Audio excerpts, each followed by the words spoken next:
ایک ایسی یونیورسٹی جہاں پر 70+ Nobel prize winners, 30+ British prime ministers, 50+ world leaders نکلے ہیں، جس کی لائبریری میں مور دین 13 ملین بکس ہیں۔ یہ ہے آکسفورڈ یونیورسٹی اور سب سے زیادہ بااثر یونیورسٹی۔ آج ہم آپ کو لے کے چلیں گے اس حیرت انگیز درسگاہ کے سفر پر۔ آکسفورڈ یونیورسٹی کا قیام رکھا گیا تھا سن 1096 میں، آکسفورڈ کے مقام پر جو کہ انگلینڈ میں واقع ہے۔ اس یونیورسٹی میں جو کرنٹ اسٹوڈنٹ اسٹرینتھ ہے وہ 26,000 کے لگ بھگ ہے، جس میں 12,500 انڈر گریجویٹس ہیں اور 13,500 پوسٹ گریجویٹس ہیں۔ آکسفورڈ یونیورسٹی میں مور دین 250 ڈگریز آفر کی جاتی ہے۔ یہاں پر پروفیسرز کی تعداد 605,000+ ہے۔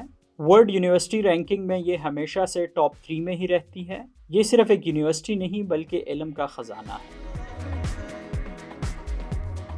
سن 1096 میں آکسفورڈ میں تعلیم کا آغاز کیا گیا اور پھر سن 1167 میں king Henry II of England نے اس کو باقاعدہ یونیورسٹی کا درجہ دیا۔ اس کے بعد یہ ایک پراپر یونیورسٹی اور ایک بڑی درسگاہ میں تبدیل ہوا۔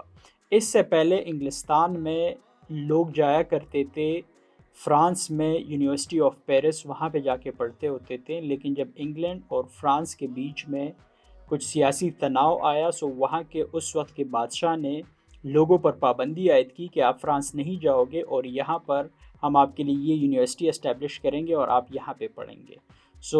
پراپر یہاں پہ فارمل یونیورسٹی کا آغاز سن 1167 میں کیا گیا۔ پھر سن 1209 میں آکسفورڈ یونیورسٹی کے سٹاف اور سٹوڈنٹس میں آپس میں 2 گروپس میں ایک بہت بڑا تنازع ہوا اور اس تنازع کے نتیجے میں ایک گروپ نے جا کے کیمبرج یونیورسٹی کی بنیاد رکھی اور وہ بھی آج دنیا کی بڑی یونیورسٹیز میں شمار کی جاتی ہے۔ پھر سن 1600 میں یہاں پر آکسفورڈ یونیورسٹی جو آکسفورڈ کی انگلش ڈکشنری ہے اس کی بنیاد رکھی گئی، جو کہ آہستہ آہستہ اس پہ کام کرنے کے بعد اور اس کے ڈیفرنٹ ایڈیشنز آنے کے بعد سن 1938 میں جو آج ہم آکسفورڈ کی انگلش ڈکشنری دیکھتے ہیں اس کا آغاز ہوا تھا آکسفورڈ یونیورسٹی میں سن 1600 میں اور جا کے کمپلیٹ ہوا ہے سن 1938 میں۔ اس کے بعد نوبیل پرائز جس کی شروعات ہوئی تھی 1900 میں 1903 میں آکسفورڈ یونیورسٹی کے ایک طالب علم جن کا نام سر رونلڈ راس تھا، انہوں نے نوبیل پرائز ان میڈیسن حاصل کی۔ سر رونلڈ راس وہ تھے جنہوں نے سن 1897 میں یہ دریافت کیا تھا کہ جو ملیریا ہے، جو ایک موذی مرض اس وقت تھا اور آج بھی تقریباً اسی طرح سے ہے، لیکن آج ان کے علاج ہے، سارا کچھ ہے، یہ علاج اور اس کی جو وجوہات تھی یہ سر رونلڈ راس نے 1897 میں دریافت کیا تھا کہ بیسیکلی ملیریا جو پھیلتا ہے یہ ایک مچھر کی وجہ سے پھیلتا ہے، جس کے بعد ملیریا کو روکنے اور اس کے علاج کے طریقہ کار کو دریافت کیا گیا۔